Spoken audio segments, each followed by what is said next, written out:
The Druid. The Druid fought. He burned and rumbled. He took hold of the earth like a waxen candle. The light didn't shine when his mind did incline to do evil on earth with his wicked design. A candle of wax dripping glow he let out with a scream while the blood did flow. A horrid cry, oh why, did this dark Druid singe his black garment in the fire? He hid the innocent in a blood-filled cauldron, then buried them out in the tombstones where the spirits did know him. Many dastardly deeds that no one could conceive, he yelled out with his eyes that could not conceal his many lies, and refused to say another word about the virgin's demise. A soft pounding on the earth from the vengeful deceased, rising up from the earth like a collection of angry beasts. The echo in his head was too strong to release. Despite all the power that he did conjure, beneath him had lain all victims before him. Dark, dark, O darkest night, let me be, he shouted as he covered his ears and tripped by the roots of a tree. Seek me not, thou foul beast of conscience. I will unleash my fury if you won't leave me to my own folly. What witness are you to see me as a mirror, to point out every crooked angle on my face as I conceal it? You are my enemy, O conscience of mine. For you had seen everything when I cut out their eyes. Oh, the dripping blood flooding pools gone rotten, the sickening smell of burning flesh beneath my feet, for that is when I singed my cape sleeve. I longed for peace, but no peace was found. The stranger's hands reached up from the ground. I was pulled with a force of something magnetic. It held me there tight, and I could not repent of it. The whistle of the wind, the cry of the four-legged beast as they all witnessed me falling fast off my feet. I collapsed from a gentle gust of wind, though it barely pushed past me when I felt my knees buckle within. Then the moon had waxed and waned. I stood there pondering every thought in my brain. What woe, what terror to feel all hell within my chest. And I cried to the dark to release all wretched pests, the maggots, the flesh, the rats that infest, the owls that came out to see what deeds have been put to the test. A raven awakened and let out a screech. The enemy in my head made my body capsize and weak. I lay mourning with grief. I can no longer move on.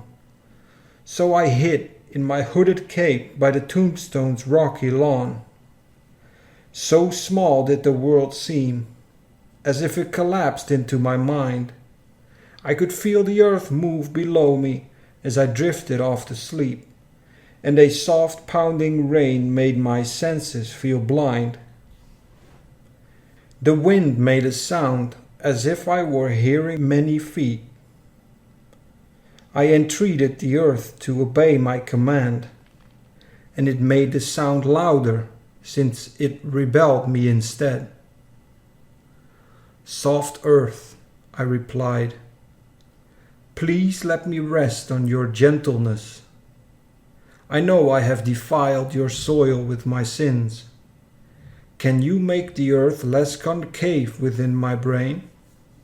Every breath I take, I am gasping again. Can you stop the incessant footprints that I'm hearing on your soil? Can I sleep for once without begging you to recoil? For a moment it grew quiet. The raven became mild, and the owl hid in his tree to not play with the Druid's destiny. A brisk wind of cold came down and encircled the man of malice. He turned his head so sharply that he bumped into his own bloody chalice. Then he heard voices of the night and the village people fight as they all tried to copy the Druid's wicked chants to magically incite. A truth, they do as I do. They don't know the truth that this torment awaits them too. I can align with the planets, I can conjure all Earth's energy, but I have no peace within my soul, if there be any. My heart is blackened as the darkest place of night. Not even a shadow is cast upon this defiled heart. I seek to hear it beat. One sign that I still live, for all that is within me is a broken, foolish man who has no hope to let the earth forgive. The familiar one came to me with a dog face of a jackal. He sits above me as if he holds me here in shackles. I am free of you now, since my life is near the end. You no longer bind me to your promises, and I no longer will tell you what you need to defend. It is over, I moan. My head is too heavy to move up and down. I fall back to sleep at last. The nightmare has passed. For a fleeting moment I see myself in my youth to review it all over again in task. The earth feels as if it welcomes me. The sun's warmth is so beautiful, and thus it is over. I fall deep into an endless sleep of death. Yet I still live, I still feel, I still breathe, and I still know who I am. I am finally free. I have another chance. I can live life in a much more gentle way, despite what karma hands me. I smile, and I'm free. The divine has visited me and given me another chance to dance above the embers of my wicked, evil trance. My spirit leaves my body. I am joined to an endless sea of one. I look around me to see what everyone else has done. All ages, young and old, some so timid and some so bold. I try to erase the wicked memories of my deeds, because they are loud, and in this place everyone can see. I await the voice that thunders out in power. I am spinning again, and my head seems to be quite twisted. Do it again, and make it right this time.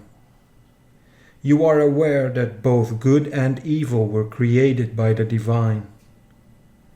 We have a choice to do what is right, to contribute to the planet. When we are wicked inside, we destroy our inner selves and fall backward into personal hell. Freedom is gained when you see all things are arranged to turn back the feathers where the feathers have been laid. The choice is in the mind, and moreover in the heart. The conscience is the first to get defiled from the start. Let go of your greed or your power and hate. The greatest enemy you will find is the one whom you will face. In the mirror of life, the reflection of night is peeled back from the silver and reflected of red embers. Chase your dreams. You reveal your own judgment, though it appears that the earth's floor can unfold it. You must make it honest, truthful, and full of light, or else, in the end, you will never experience peace, love, or insight.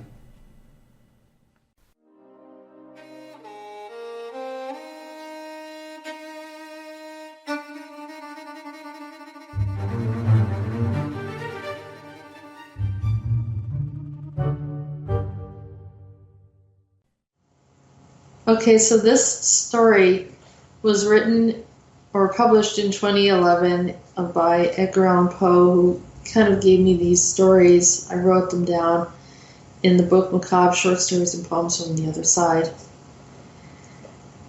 At first, when I was looking at this, I remembered this story. I remembered this druid. I remember seeing the night sky and seeing all the different things that were going on. I saw myself as an older woman observing him and his plight and whatever he was doing. And also then witnessing him and his struggles towards the end.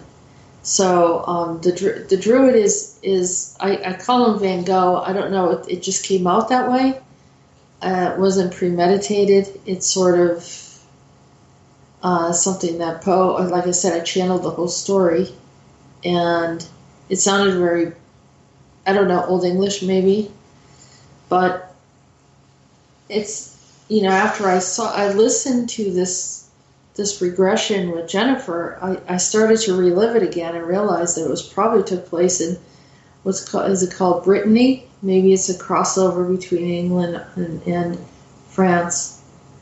But I believe that's pretty much where it took place. I saw that it was like a village, and I could see how he was struggling. Now, some of you may ask, well, this doesn't fit any religious paradigm. It's sort of something that he experienced. He sort of, goes through this tormented death because he knows his conscience is seriously bothering him for all the different things that he had done. And I don't know. I mean, in those days, people did all different things, passed down by teachings, and the whole thing of human sacrifices were requested by the deities that were supposedly protecting the masses of people. And so there was a lot of confusing teachings and so forth. But I don't know if this is right or wrong, but I would like to mention that, say a person that's been in war and has killed a lot of people in war might actually suffer the same thing. Maybe they thought that they were there to do, there's a purpose in the killing. And so, but in the end, there, you just can't, no one really has the right to take someone's soul. And, but, for the circumstances that are beyond understanding, wars do happen, and self-defense, and there's a lot of different reasons. And during Jennifer's regression, we also see that she talks about Cain and Cain's lineage, and there's also killing that happens there with Cain. And so I thought that was also another interesting piece of this, is that Cain, commits this murder, and he seems to never be able to wipe it out. Like, there's no karmic resolve for this, which doesn't make any sense other than he is not at a point where he's, accepting and understanding, whereas the Druid does accept that he had done some, really horrible crimes against these innocent people. And so you see this struggle with the soul of what he goes through. And I think that we've missed out on a lot because we are afraid to talk about certain things, or that we are stuck in a certain belief system, and that we're thinking that we're not allowed, or we're dabbling into something if we talk about something like this. But I guarantee many of you that are listening have had some type of esoteric experience, because that's how humanity was for hundreds and hundreds of years. I mean, earth magic, relying on the sun and the moon, the lunar calendars, the equinox, all of the different shifts and changes of the earth, traditions, and all of these things were essential for people to, continue on, to survive, and they did whatever they needed to. And so these practices then, of course, were prevalent. So anyhow, that doesn't make it right. We would like to see that we've evolved past some of this, but also some of it was also very helpful to us, some of the understanding of our earth and so forth. But that's a different subject. So anyhow, I saw that parallel. I wanted to just share this experience with you. And this is another story in the book Macabre, Short Stories and Poems from the Other Side.